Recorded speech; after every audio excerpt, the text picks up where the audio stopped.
ifrågasättbar, inte rättvis, men en fred som Ukraina ytterst ändå skulle kunna tänka sig. Vi ser inga tecken på detta just nu, som jag själv sa.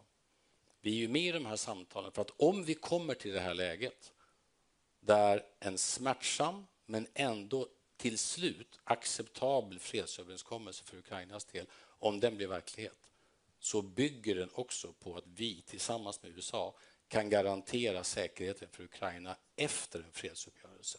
Detta är ju det helt avgörande. Har jag svar på detta? Absolut inte.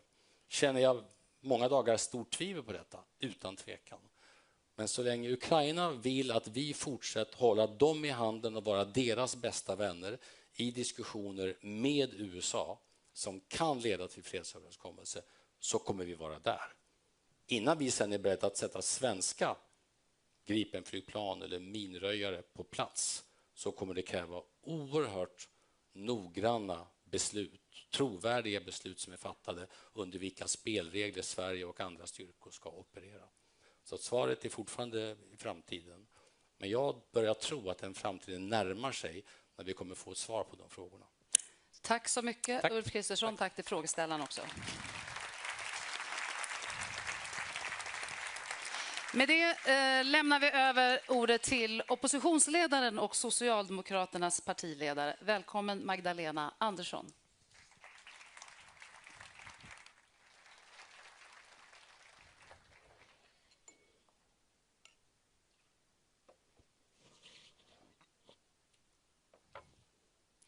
Tack så mycket, Ers Majestät, Ers kungliga höghet, mina damer och herrar. Det har bara gått ett år sedan vi möttes här sist. Jag tror inte bara jag som känner att det är som en evighet. För när vi nu samlas här igen, då gör vi det i en ny tid. Världen som vi känner den har omdanats rakt framför våra ögon. Den regelbaserade världsordningen med internationell rätt, internationella domstolar, internationella organisationer som FN, EU, NATO. Den världsordning som byggdes upp ur spillrorna från andra världskriget, som skapat stabilitet, som gjort fiender till vänner. Den utmanas nu i grunden. Sanningar vi tagit för givna i årtionden gäller inte längre. Och det är just en sån här situation som det är så viktigt att stå upp för det allra mest grundläggande. Försvaret av folkrätten, av varje lands suveränitet. Att inte bara enskilda länder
experience of the two nations' militaries, a deep, deep commitment to the alliance, and a sense of urgency.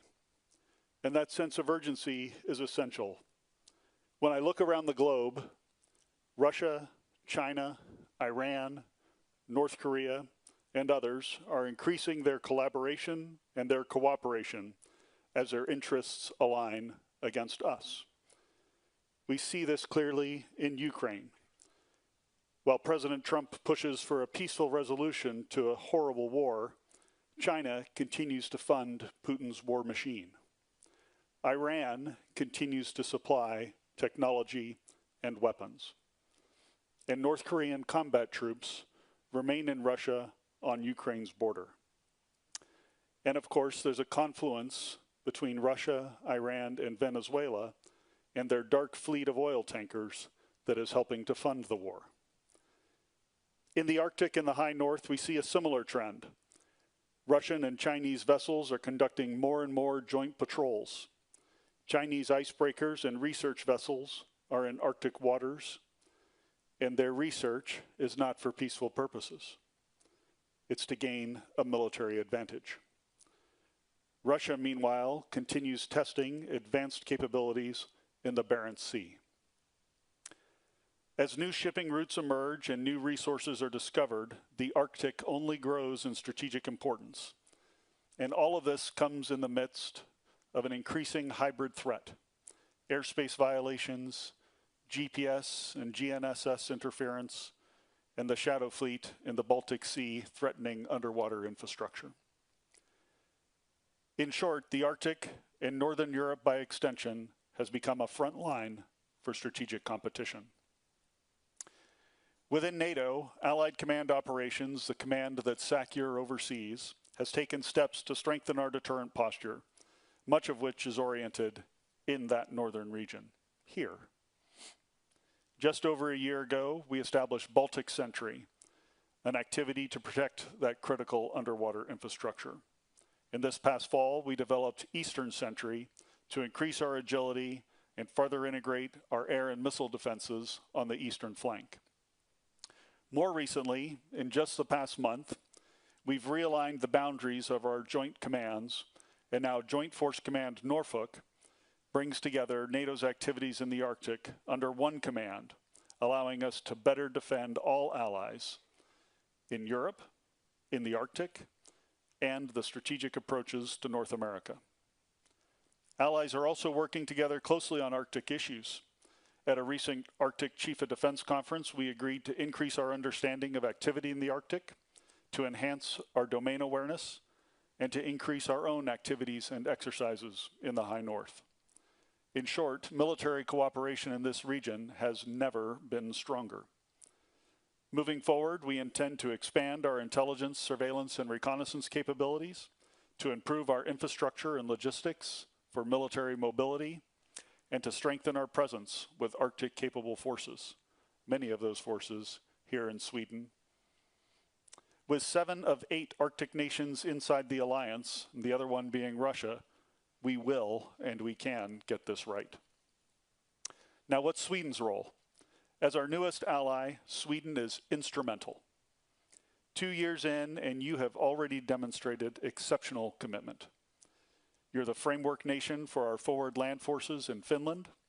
You're filling staff roles throughout my command, especially in critical positions at Joint Force Command in Norfolk and our Training and Assistance Command for Ukraine. You've contributed capabilities for operations and our vigilance activities across the entire European continent. You're a model for societal resilience. And Sweden is among the top supporters of Ukraine through the prioritized Ukraine requirements list, the Pearl, and a number of other venues. In short, Sweden is setting an example for all of us, and I truly appreciate your leadership. Now, as you're aware, transforming for the future and strengthening deterrence takes resources, a lot of resources. But while the defense investment pledge at the Hague Summit in 2025 was historic, money alone is not a deterrent. We need the equipment, the weapons, and the munitions to start showing up in our allied military inventories. And this is where Sweden really stands apart. you have an incredibly strong industrial base. And there are steps that we can use across the alliance to learn from your experience. As governments remove barriers to work with defense firms, you're doing that here in Sweden, and we can learn from you. As you build transatlantic partnerships or pan-European partnerships or global partnerships with other like-minded nations, we can learn from you. And as you create opportunities for co-production and co-development, we can learn from Sweden. Sweden's industrial base is already doing these things and demonstrating that it can deliver.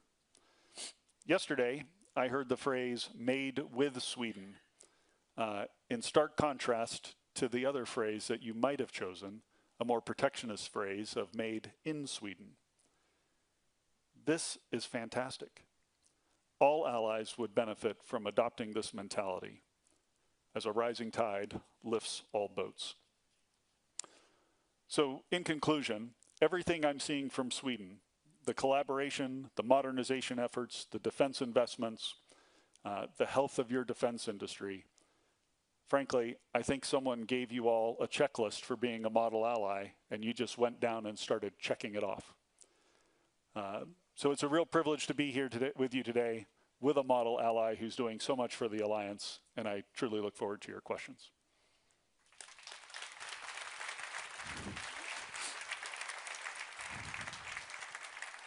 Thank you. As you said, the Arctic region is of growing strategic importance. Would you say that there is an immediate threat to NATO territory right now? I don't think there's an immediate threat to NATO territory right now. One of the reasons is, there's a couple of reasons. First, Russia is committed in Ukraine. The vast majority of their forces are dedicated to that effort. Their war economy is dedicated to that effort. And that's one of the reasons that we owe so much to Ukraine as they stand on the front lines of European defense. Russia also is aware of the incredible power of the alliance. And we have deterred the alliance from conventional attack for 76 years and will continue to do so in the future because of the strength that we have, the strength that is there today that will be even better tomorrow and even better the day after that. Russia knows that it cannot afford to take us on. We've heard a lot lately about activity from Chinese or Russian vessels close to NATO territories. Would you say that it's not a reason to really see this as an immediate threat today? Well, it will grow into more and more of a threat. So as I mentioned, as the ice recedes and there's more and more access up there, we certainly see Russia and China working together. We have had Chinese vessels patrolling with Russia, not only on the north coast of Russia, but also north of Alaska and near Canada. And like I mentioned in my remarks, it's not for peaceful purposes. They're not studying the seals and the polar bears. They're out there doing bathymetric surveys and trying to figure out how they can counter NATO capabilities on and under the sea. So that's something that could grow very quickly, and we need to be mindful of it and ready for it. This might be a tricky question, but I think you understand that there is an uncertainty if the US national strategy, along with the recent statements from President Trump, has changed anything when it comes to NATO priorities. Well, I won't comment on the political dimensions of recent rhetoric. It's not my place to do that as a military officer. But I will just observe the readout from the North Atlantic Council, where all of our permanent representatives from the 32 nations get together to discuss thorny issues. Those dialogues continue in Brussels. They've been healthy dialogues from what I've heard. And I think that's the most important thing. Members of the alliance who've worked together for so many years are talking together and working through these thorny issues. You had this role for about 6 months now. Has your priorities in any way changed? Is it only 6 months? Oh, I'm sorry you feel that way. No. It's actually been truly a fantastic 6 months. One of the best jobs that exists on the planet, in my view, and I've truly enjoyed it. My priorities have been pretty consistent. I've got several of them. One of course, I'm focused on taking care of our people, your people, that you contribute to the alliance and to our missions. They are the bread and butter of what we do every single day. And Michael Clausen and I actually got an opportunity to go see some of the Swedish troops yesterday. Swedish Marines who I mean, some of the most impressive young women and men that I've seen in uniform throughout my almost 33 years of service. So you all ought to be incredibly proud of what those young people are doing for your country and for the alliance. So we need to take care of them. We need to focus on them, get them the equipment and the capabilities that they need. My second focus is warfighting readiness. You know, the alliance is ready to fight tonight. But we need to continue to hone our readiness and be more and more ready every single day. That's headquarters readiness, making sure we have the processes and capabilities in place to do the things we need to do. It's also individual unit level readiness. Michael's focused on that here in Sweden. All of the chiefs of defense are, and I am as well. And it's by being ready that we continue to maintain that deterrence that I talked about. Speaking about equipment, you also said that we need the material, and it's time to start for them to show up. I mean, the demand is enormous all over Europe. How much a challenge is that the military material needed won't be delivered, so to speak, in time? Yeah, it's a significant challenge, and as I go around, I try to highlight ways that I think we can meet that challenge and we can rise to it. The first is the money does have to be there. It is a prerequisite to send a signal to industry to make the investments they need to increase production capacity. So that is a prerequisite, and I don't want to belittle it. It's incredibly important. But for the first time in the alliance, money's now not the problem. The problem is capacity. So as we think about our investments at the national level, using the 1.5% to bolster organic defense capabilities could be one option. As I mentioned, Sweden's a great example of being able to build a defense industrial base that works across Europe and across the Atlantic, and with defense industry in friendly countries like Japan and South Korea, the broader West, if you will. And that kind of resiliency in our supply chains and our resiliency as we work together, I think, benefits all of us. One last question on this subject. The war in Ukraine has clearly shown the necessity of flexibility when it comes to military capabilities. On the same time, your own capability targets works with, I think, 4-year cycles and then maybe decades to implement them. How big a challenge is that today? Yeah, it is a challenge. There's a couple of things that we think about. First, you're exactly right. Ukraine is showing that we need a pace of innovation on the battlefield. So when we talk about capabilities, here's one that I'm trying to get my mind around, and the great thinkers in here can probably help us. One of our capabilities needs to be adaptability. So we need to build programs that are able to adapt and modify and innovate over time, just as the Ukrainians have built. So think about how to build that in to what we're doing. With regard to the NATO capability targets, this is the shopping list that the Supreme Allied Commander for Transformation and then my position work together to give nations so that we have a coherent set of capabilities across the 32 countries. Those capability targets do come on a 4-year cycle, but as an example, we'll say we need Sweden to provide a mechanized brigade. What Sweden then needs to do is think about, what does a mechanized brigade mean in 2026? It's probably not what it meant in 2016 or 2006. And so you have the flexibility within those capability targets to think about the composition of those and the technology that you apply to those capability targets. And we'll help you think through that along with our fellow military leaders across the alliance. Thank you so much, General Grynkewich, for attending here today. Thank you.